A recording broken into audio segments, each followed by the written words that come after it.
Hi everybody, this is Odd Samurai, and today I'm going to be reacting to One Piece, chapter 1187. So yeah, last time we ended Brook's flashback, and we ended it with a bang, because I really liked the end of it. And also the immediate aftermath of coming back to the present, and everyone else who he told about it reacting to it, and Brook having his moment of like, I want to save Princess Shuri if she is also a victim in all of this. I want to help her.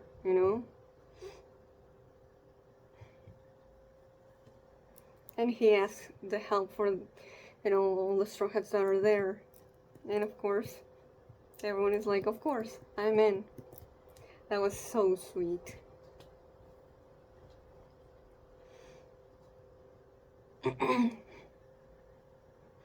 They are interesting Straw Hat members that chose to have be listening to Brook's story here. Like, surely at some point the rest will be informed, but like the initial reveal is for Jinbe, Usopp, Nami, and Frankie.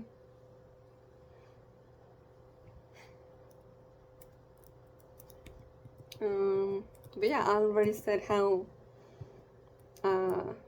last week that this was a really, good way on contextualizing the first flashback with Brook and the Rumbar Pirates. It just makes it all the more heartbreaking somehow.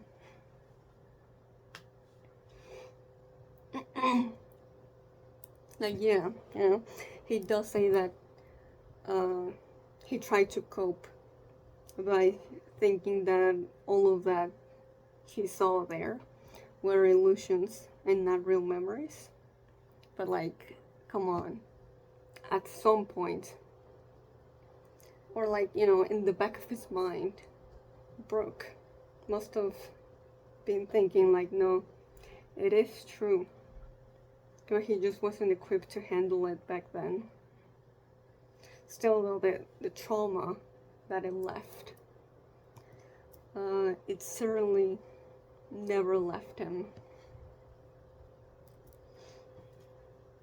And so I feel like with now knowing this, the way that he, losing another family again with the Rumbar Pirates, and, being alone for 50 years, it's just all the more sad to me.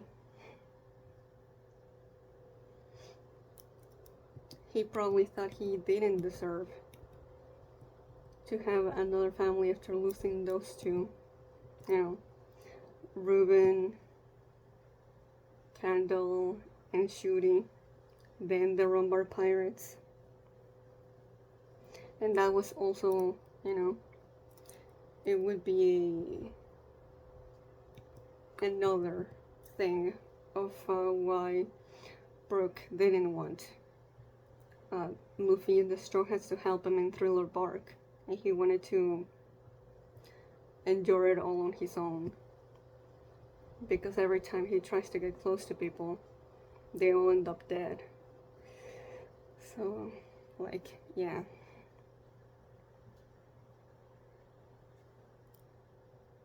Like, once would be enough. But then we had this, and it was like, oh my goodness. Oh, Brook. Oh yeah, and just how he just gave up trying to fight a dummy reverse suit Shuri because he had nothing to protect at that point. Oh, my heart. But yeah, we're gonna have that group try to free Shuri, and hopefully they can do something about, you know, bringing Shuri back. And then we had Imu, you know, continuing to fight Loki, and then just Luffy just comes in just like he does, putting on the sandals, showing that he's serious, and just punches Imu in the face. And that's how the chapter ended. With conquerors, I'm pretty sure. But yeah, that's very unexpected when I first saw it. And because, you know, surely Luffy is bound to go into Gear 5, I put on my Gear 5 shirt. So let's see if it happens. But yeah, Imu was going on about the cyclical nature of history. But it's like, you know, yeah, it happens. History can be cyclical. But he's forcing it. It's not natural in this regard. He was just trying to relieve the past and trying to ignore what's happening right now. So let's get to 1187. Title: The Root of the Problem. Okay. And the chapter cover is Reiju scolding naughty sons and protecting the ugly duckling. Oh, that's so cute! The ugly duckling is Sanji. And the naughty sons are the rest of Germa. I love that. I love Reiju. Okay. Loki looking very shocked at what he just saw. Another panel of Imu's face getting, you know, molded by Luffy's fist. And Luffy angrily still punching them. And then, boom, Imu goes flying.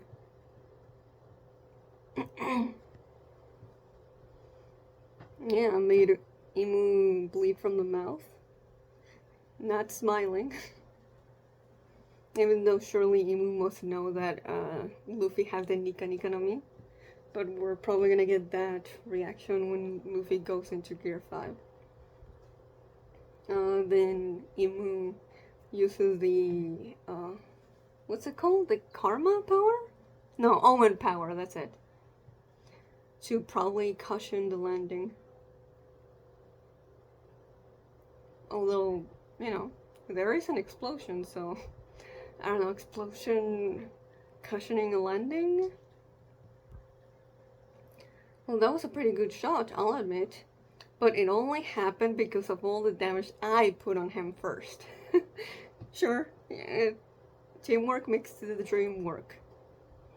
Hey, you're really hurt. Step back and rest a bit. Rest? Who do you think you're talking to? Whoa, oh shit. An omen, little, cloud thingy. Little punk? Huh? Oh shit, Loki too? They're gonna explode, aren't they? Yow! Ow, ow, ow! Huh? It's hot. I mean, it stings. What is this black fire? Oh, Imu's coming back. Whoa, he looks way scary up close. We're supposed to go to his chest, where the sword was stuck, yeah? Damn it, these flames keep spreading. Oh yeah, Loki did get, cut by, Imu's weapon, but then he just kind of shrugged it off. Blade of Hatred, Stigma. Oh? Okay.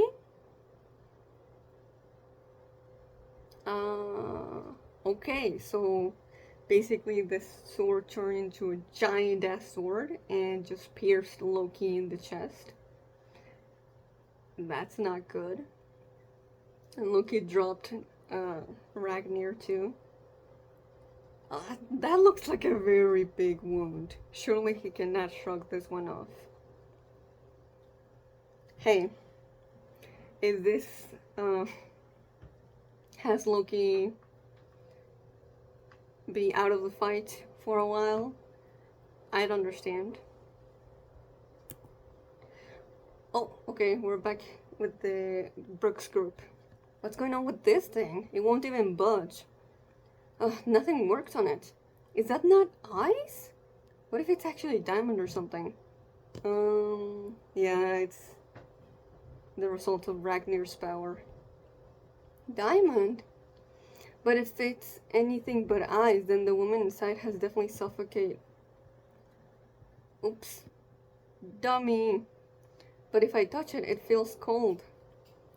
Or at least I imagine it would. You can't tell? Wait, he's got a point. If I touch it, yeah. No, I can't tell either. Enough of the non-humans. Yes, it's cold. Oh, look out behind you. Is that... Oh, damn. Loki got sent flying all the way here? I don't think he'll agree on freeing Gunko. Loki! What? Look out, his hammer's coming down.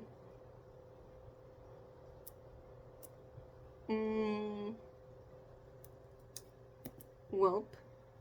Oh, whoa. Huh? Oh, okay, I guess Ragnar stopped himself from cracking the ice cube, though apparently it's not ice. Huh?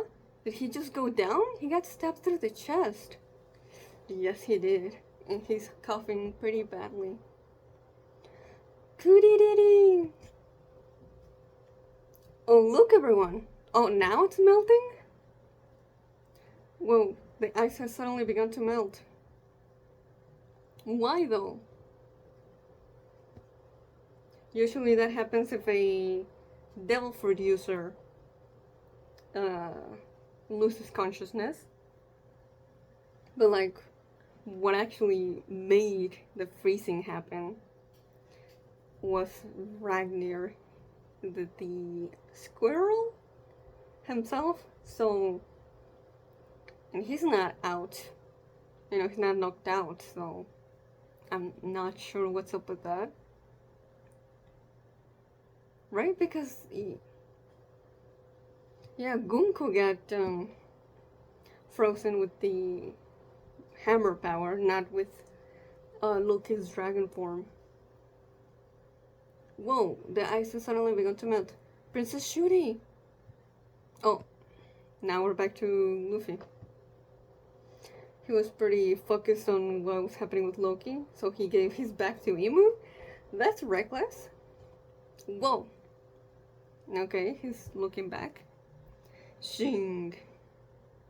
Okay, seems like Imu's multiplying the omen little fire thingies. Oh, Luffy took off his coat, so hopefully the fire won't affect him. And now Imu aimed the like dark flame beam at Luffy, and Luffy was able to dodge it. Okay.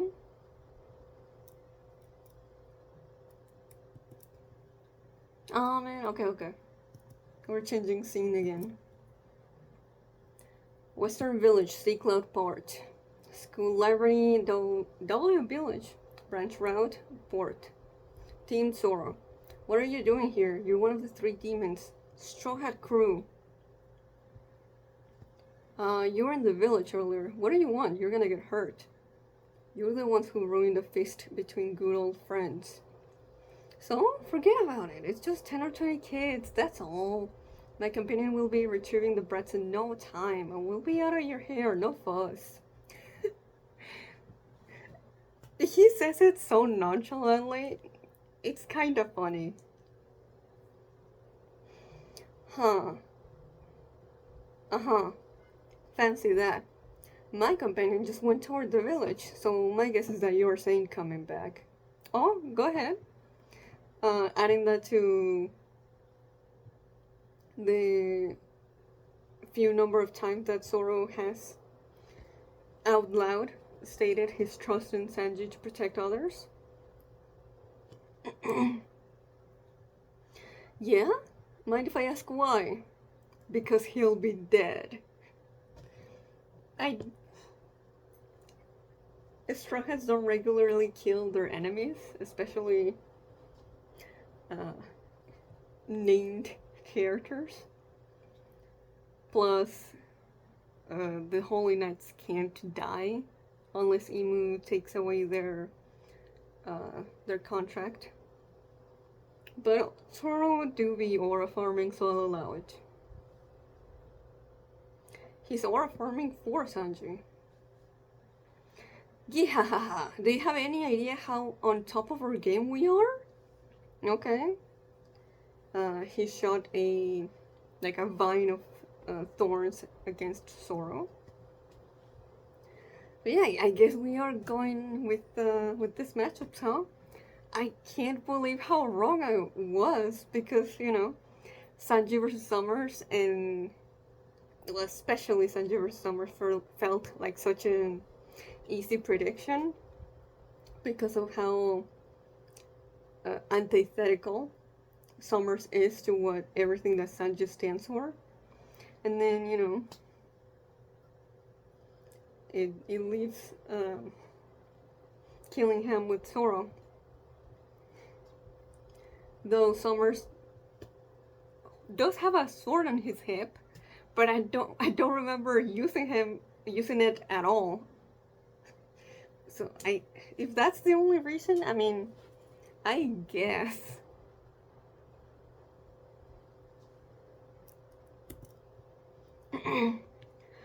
Over the western village, the rain was pouring down. School, little village, branchport, as though the sky itself had cracked in half. Okay, let's go over the facts. Problem 1.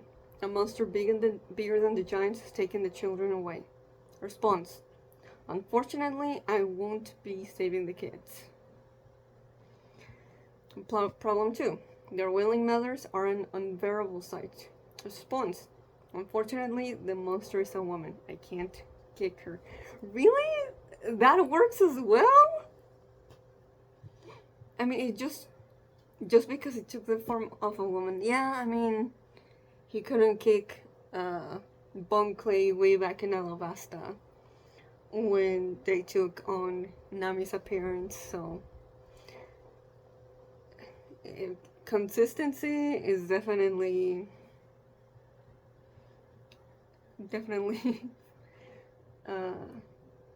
yeah, it is a thing. Added note, the giant warriors refuse to give up on taking back their children.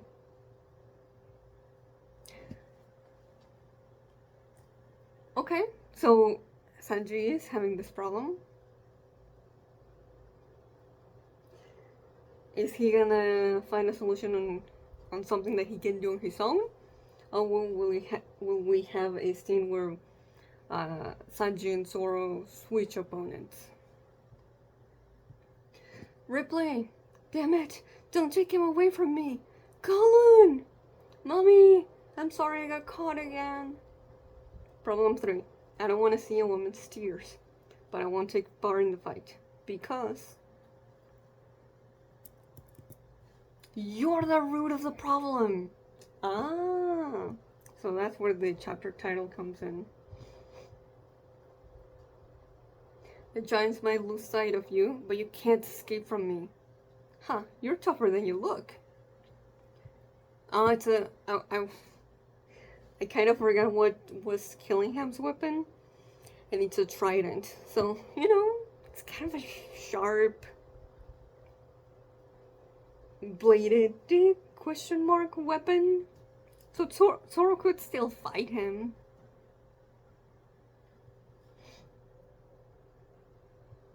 I mean, Whitebeard's Naginata was one of the like all Wasamono, great blades of the world, and a Naginata is not a sword, so.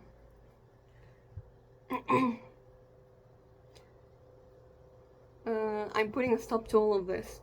You fool, there is an entire world of difference between toughness and immortality. And that is why you cannot beat me, even if getting rid of me means that my powers will vanish, I suppose. That is why you cannot beat me, even if getting rid of me means that my powers will vanish. But yeah, no. Killingham got it pretty right with like, there is a big world of difference between toughness and immortality. So go on and try it. Can you eliminate the god of rain? Onward, my blustery deity. Take those breaths away. Ooh, very scary. Well, I know what you people are weak against. Ha ha ha, what an amusing thing to say. So are you claiming you can use the color of the Supreme King? Oh, that's what Sanji meant. Go on and kill me if you can. I mean, we still haven't gotten a true answer on whether or not Sanji has the potential to use it. I remember, when Gavan told Zoro about it. And then Sanji asked, like, do I have it? And then we don't actually see what Gavan told them, so it's on the table.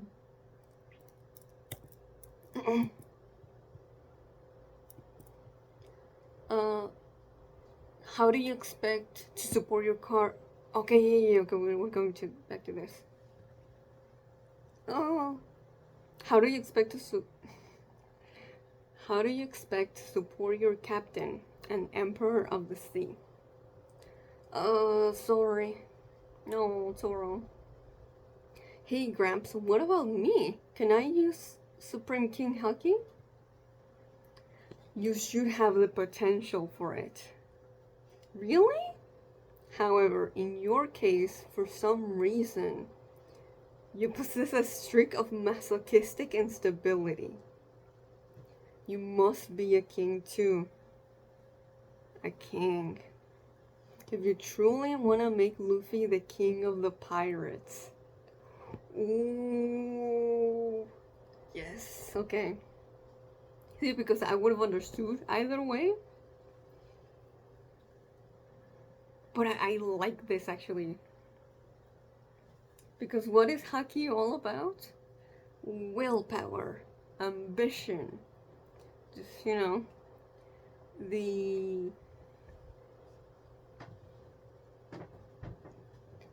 the desire to make your dreams come true.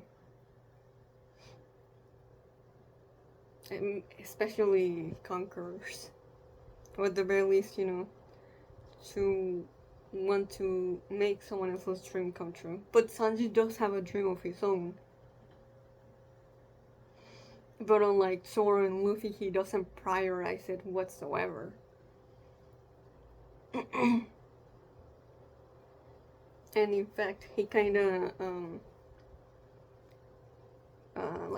puts it down, like during Thriller Bark when he was willing to die in Zoro's place.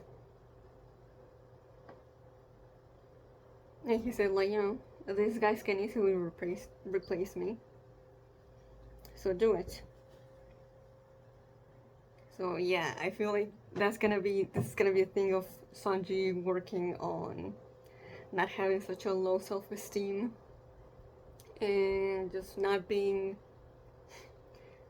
very ready to sacrifice himself for others because he doesn't think he's worthy or that his dream is as, deserving of putting his all, like, his companions of the big of the monsters trio. I feel like that's what Gavan meant by you possess a streak of masochistic instability.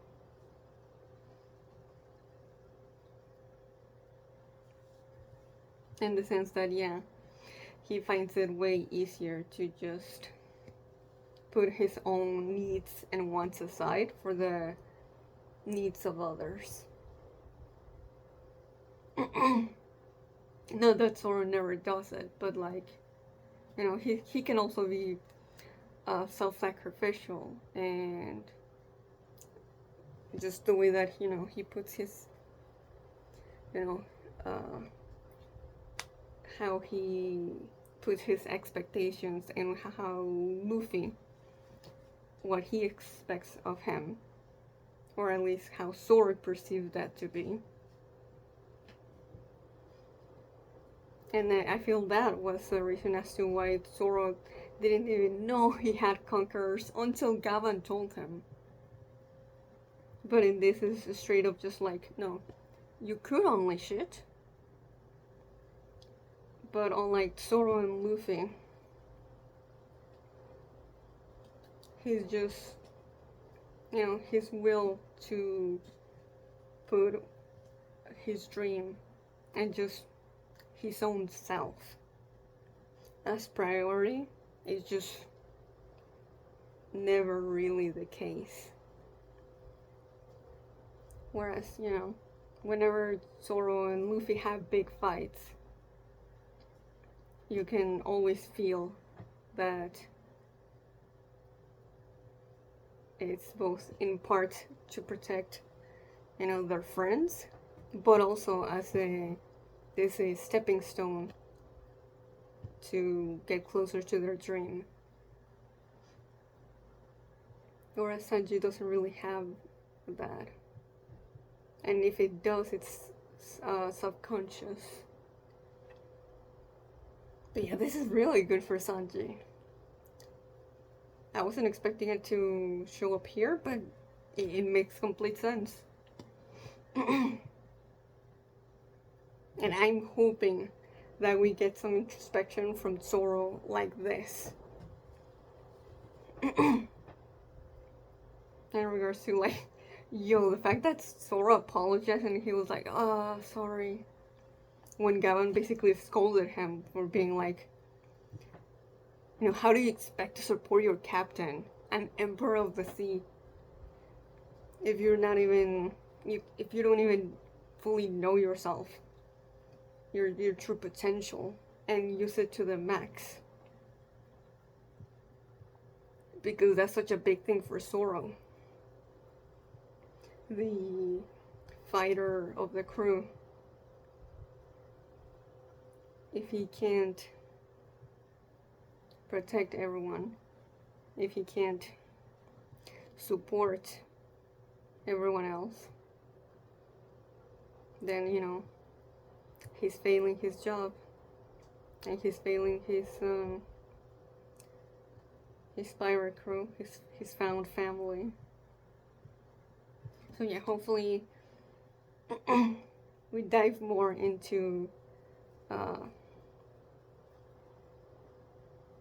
Zoro as well, and how he just, you know, and the anxiety that has been building up since, like, Onigashima, with the way that he just, you know, he puts all these impossible expectations for himself, and if he doesn't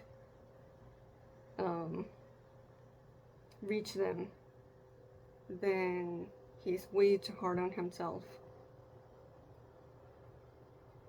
So, okay.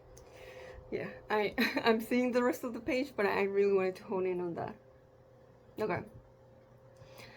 There thou art, Joy Boy. Let's go. That's GOAT. Oh, Luffy got into Gear 5th. Oh, King of the World. Saint Neronaimu versus Emperor of the Sea, Monkey D. Luffy. Oh, that's cinema! Quit calling me all these different names. I'm Luffy!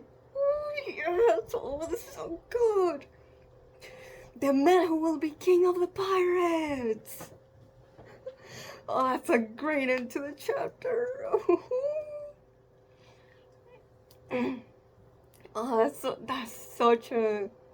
I I'd been waiting for this.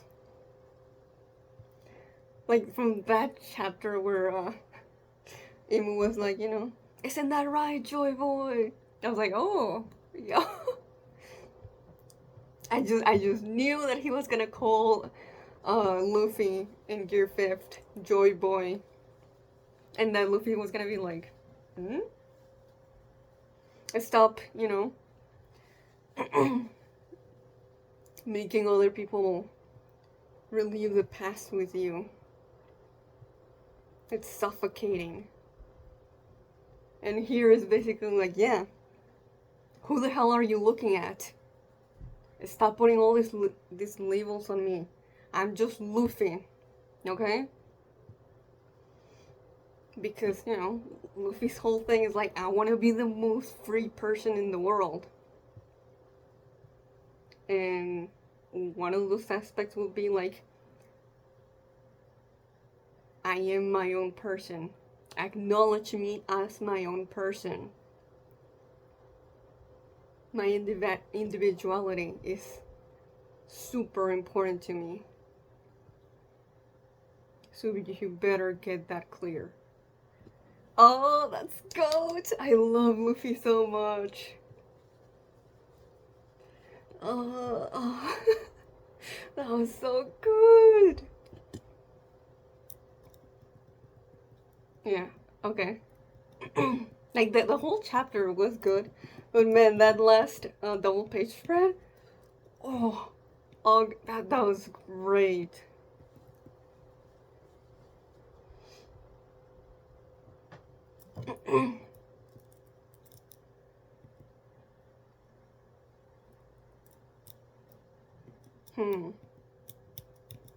Yeah, okay. I am curious what's gonna be like the ideological, or, the themes of the battle between Sanji and Killingham and Zoro and Summers. That is very specific to their characters. Like how, since, all through a curveball, how are they actually going to be paralleling each other? Maybe Killingham is like, meant to represent Sanji, the prince, the Germa prince that he could have been in another timeline. But Summers, what could he represent about Zoro? I mean, there is still the thing of like, Zoro doesn't really like to cut down women, so therefore he sees them as inherently weaker, even if he doesn't like to acknowledge it. He has said so in the past, in Punk Hazard, with like Monet and Tashigi. He was like, there are things that I don't want to cut, and that's, that's as much as he's spelled it out. And even like Skypiea, when Enel took down Robin, and Zoro only said like, what are you doing? She's a woman. So, maybe their views on that.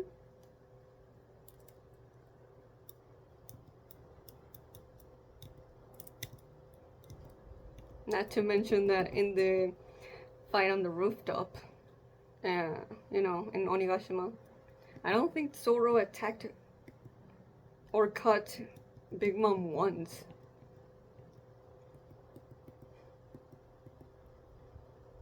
So, yeah. We'll see where this goes. But I think this is gonna be it for this chapter today. So if you enjoyed this, please like and subscribe. Till next time, see See ya.